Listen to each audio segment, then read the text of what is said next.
10th class की बात है और जैसा कि आप जानते हैं कहीं ना कहीं कभी ना कभी हमारे शेड्यूल में अचानक से एक फ्री पीरियड आ जाता है। और मैं आपको समझा दूं कि अपनी स्टोरी में थोड़ा प्लॉट समझना बड़ा जरूरी है। ये ग्राउंड लेवल का लेआउट है स्कूल का, जिस स्कूल में मैं पढ़ता था। तो ये वाला ये सब क्लासरूम्स हैं और ये वाला जो एरिया, ये रिसेप्शन एरिया बोल दीजिए, यहाँ पे फीस जमा कराने वाला, और इधर आप बोल सकते हो प्रिंसिपल्स ऑफिस था, PO प्रिंसिपल्स ऑफिस।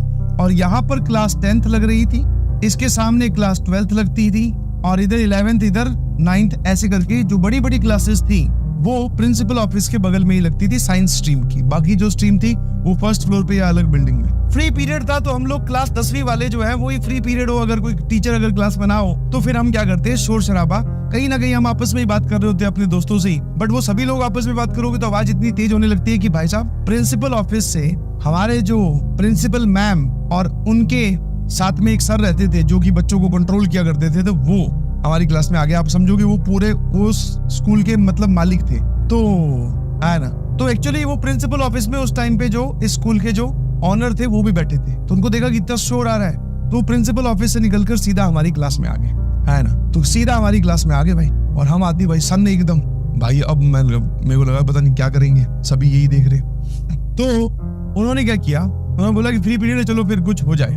तो उन्होंने हम सबको एक टॉपिक दिया, बोले इस पे आप एक ऐसे लिखकर दिखाओ सभी लोग। तो हमने कुछ नहीं, वही कॉपी खोली और बीच में से वो जिसको बोलते हैं जॉइंट वाला पेज जो होता है वो निकाला, है ना, जहाँ पे सारी कॉपी की पिन एक साथ स्टेपल की जाती है, बीच वाला पेज निकाला और उस पे टॉपिक हमने बोला सर बताइए। हमें ऐसा लग रहा था कि भाई साहब हम इतना शोर कर रहे हैं तो हो सकता है पहले सीधी पिटाई हो, बट उन्होंने पिटाई नहीं की, हमें बोला कि बैठ जाओ आराम से, रिलैक्स, आप सभी लोगों को एक टॉपिक पर कुछ लिखना है हिंदी में। मैंने कहा ठीक है भाई, सब लोग तैयार एकदम, पेन निकाल लिया। टॉपिक था अखबार की, न्यूज़पेपर या अखबार की क्या इंपॉर्टेंस है, अखबार का क्या सिग्निफिकेंस है, अखबार के बारे में आप सारा कुछ लिखिए। तो और साथ में हमारी प्रैक्टिस भी हो जाएगी। उन्होंने ऐसा बोला कि तुम्हें भी रैंडमली वहां पे जाओगे क्लास 10th में हिंदी का पेपर देने, तो वहां पे कोई भी एक टॉपिक आता है जिसपे ऐसे लिखना होता है, तो आप अखबार पे ऐसे लिखो। तो सभी बच्चे लिखने लगे, ठीक है, और सर वहीं बैठे थे सामने ही। हमने लिखा, ठीक है, मैंने लिखा, मेरे दोस्तों ने लिखा, और लड़कियों ने, जितनी भी क्लास में था सबने लिखा। अब वो ऐसे आपको चेक भी करवाना था, ठीक है, और वो हिंदी के पुराने टीचर रह चुके होंगे या उनको हिंदी आती होगी, तो वो चेक करने लगे ऐसे, ठीक है ना। तो हम सबका ऐसे चेक हो गया। हमारा एक दोस्त था, मतलब मेरा एक दोस्त था, उसका ऐसे उन्होंने लिया और उनको वो इतना अच्छा लगा, मतलब उन्होंने पूरा पढ़ा और फिर उनको इतना अच्छा लगा कि वो ऐसे पूरा का पूरा क्लास में उन्होंने बोला कि मैं आपको बताता हूँ, देखो कितना जोरदार लिखा है इसने, कि जो रियलिस्टिक चीज होती है वही लिखा है। जैसे उसने क्या लिखा था कि भाई अखबार हमारी अभी डेली जिंदगी का वो एक पार्ट बन चुका है, नियम बन चुका है, और अगर हमारी जिंदगी में अखबार ना हो तो सुबह के टाइम पे हमें अकेला फील होता है, ठीक है। अखबार वाला अखबार देने आता है, पिताजी अखबार पढ़ते हैं, उनके बाद में हम लोग अखबार पढ़ते हैं, मतलब बहुत ही सिग्निफिकेंट, ठीक है, बहुत ही जोरदार लिखा था। हम सब लोग भी देखकर, मतलब सुनकर बड़े ही हैरान हुए। तो वो जो थे ऑनर, उन्होंने बोला कि भाई साहब ये जो लिखा है ये एकदम सबसे बेस्ट है, इसके लिए तालियां हो जाए, ठीक है। बहुत तारीफ करी, सबने तालियां वालियां बजाई, तो हमने भी तालियां बजाई। मैं कहा वाह यार क्या जोरदार लिखा है, इतना सोच कैसे लिया इसने, है ना। अब क्या हुआ कि वो जैसे ये आप इमेजिन करो, वो टेबल, पीछे कुर्सी, यहाँ पे वो बच्चा खड़ा है, उसका ऐसे पढ़ के सुनाया जा रहा है, सामने पूरी क्लास बैठी। अब अचानक से वो जो ऑनर हैं, जो हमारे सर हैं, वो खड़े हुए और उस लड़के के घुमा के एक थप्पड़ दिया। समझना जरा, घुमा के थप्पड़ मारा और उसका जो सर है, यहाँ खड़ा था, वो पीछे बोर्ड था, सर जाकर बोर्ड से टकराया और ठम की आवाज बहुत तेज से आई, थप्पड़ की भी आवाज बहुत तेज से आई। अब अचानक से क्लास का जो माहौल है वो बदल गया, क्योंकि थोड़ी देर पहले तालियां बज रही थी, सब लोग खुश थे, और जिस बच्चे की तारीफ हो रही थी वो भी बहुत खुश था कि वाह भाई मैंने क्या लिखा है ना। अब थप्पड़ मारा गया, हम सब लोग एकदम टाइट भैया कि अब अपनी भी बारी आएगी, पता नहीं ये क्या मूड में है और क्या करना चाह रहे हैं। फिर उन्होंने बताया कि इसने ये 1.5 पेज का ऐसे लिखा है, एक पेज और एक पीछे पेज, उसमें इसलिए आता है कहीं पर, ठीक है। तो इस पूरे 1.5 पेज में उसने इसलिए 5 या 6 बार इस्तेमाल किया है हिंदी में लिखते वक्त। इसलिए शब्द का जो प्रयोग है वो 5 या 6 बार किया है। और 5 और 6 बार में से मतलब मान लो 6 बार है तो 3 बार मात्रा लय पर अलग है और 3 बार मात्रा लय पर अलग है।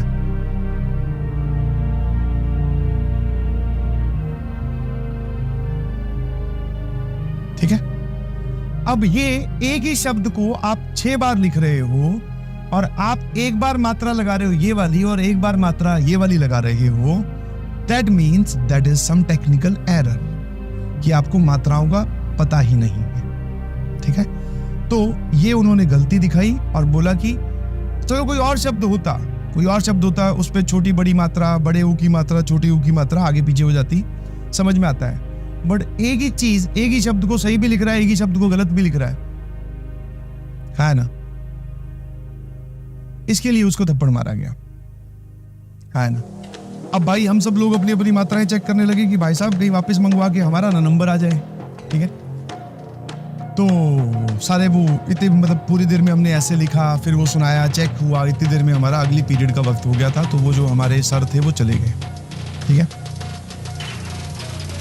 उसके बाद में वो जो लड़का है वो एकदम क्योंकि आप इमेजिन कर सकते हो कि एक क्लास में आपकी तारीफ हो रही हो और अचानक से फिर आपकी बेइज्जती भी होने लगे। बेइज्जती मतलब सबके सामने थप्पड़ मारा तो बेइज्जती तो ऑब्वियसली होती है। तो फिर माहौल या फिर मतलब अंदर इमोशंस कैसे चल रहे होंगे वो तो कोई जज भी नहीं कर सकता, है ना।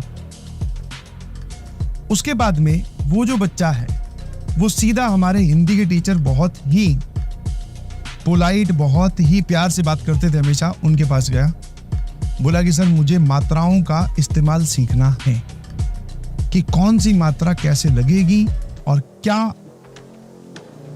मतलब कहां पर कैसी छोटी बड़ी मात्रा कैसे लगानी है वो बताइए अपनी। तो हिंदी वाले टीचर भी बड़े सपोर्टिव थे। उन्होंने बोला ठीक है भाई, तू ब्रेक में आ जाया कर, क्लास के बाद में छुट्टी जब हो जाए उसके बाद में रुक जाया कर, कुछ चीजें तू मुझे लिख कर दिखा।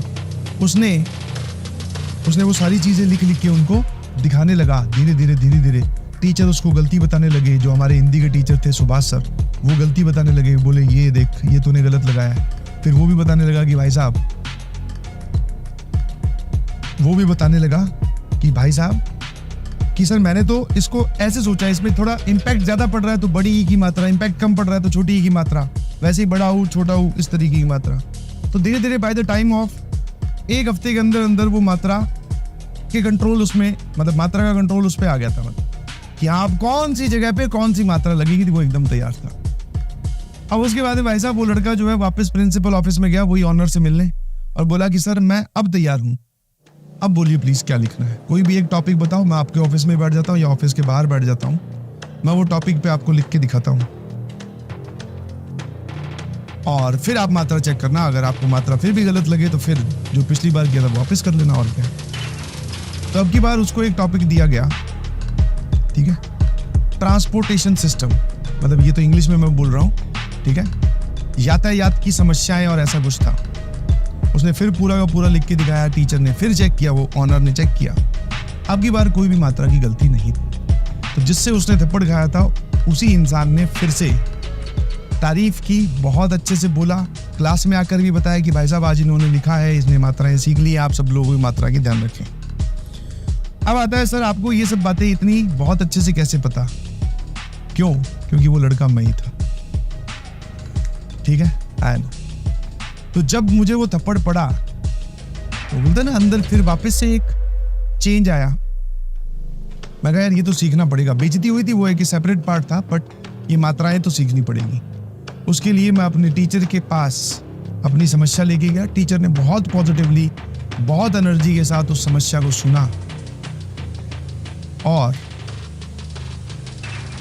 जो उनसे हेल्प हो सकती थी, जो हेल्प क्या है मतलब सारी की सारी सिखाने वाली सारी हेल्प की, ठीक है। फिर हमारा क्लास 10th का पेपर हुआ। हिंदी में मेरे ज़्यादा अच्छे नंबर नहीं आए थे, शायद 78 थे। सबसे ज़्यादा नंबर मेरे अच्छे आए थे सोशल साइंस में, SST में। बट आज SST वाले सर भी बहुत अच्छे थे, वो भी बहुत अच्छे से बात करते थे प्यार से। बट आज भी मुझे अपनी ज़िंदगी में पीछे मुड़ के देखता हूँ तो कौन से टीचर सबसे ज़्यादा याद है? उनके सब्जेक्ट में सबसे ज़्यादा नंबर नहीं आए, बट उनका जो सपोर्टिव नेचर था, उनका जो जिस समस्या में मैं था उस समस्या से निकालने का जो नेचर था, जिन दिनों में वो एक हफ्ते में जो मेरी मदद करी, जब मैं पूछ रहा हूँ तब बता रहे हैं, बहुत प्यार से बता रहे हैं, ये नहीं करना, ये गलत किया है, इसको सुधारो, ये लिख के दिखाओ। तो आई कैन परफेक्टली से कि आप अगर अपनी समस्याएं पॉजिटिवली अपने टीचर के पास लेके जाओगे ऑनलाइन में, ये थोड़ा सा एक आप बोल सकते हो गड़बड़ है कि आप अपने टीचर से मिल नहीं सकते, बट यस जितना भी कलेक्टिवली हम लोग आपकी समस्याएं सुन सकते हैं वो कोशिश करेंगे सुनने की। आप अपनी समस्याएं बताएं और उस पर काम आपको ही करना है, सपोर्ट टीचर करेगा, ध्यान रखना।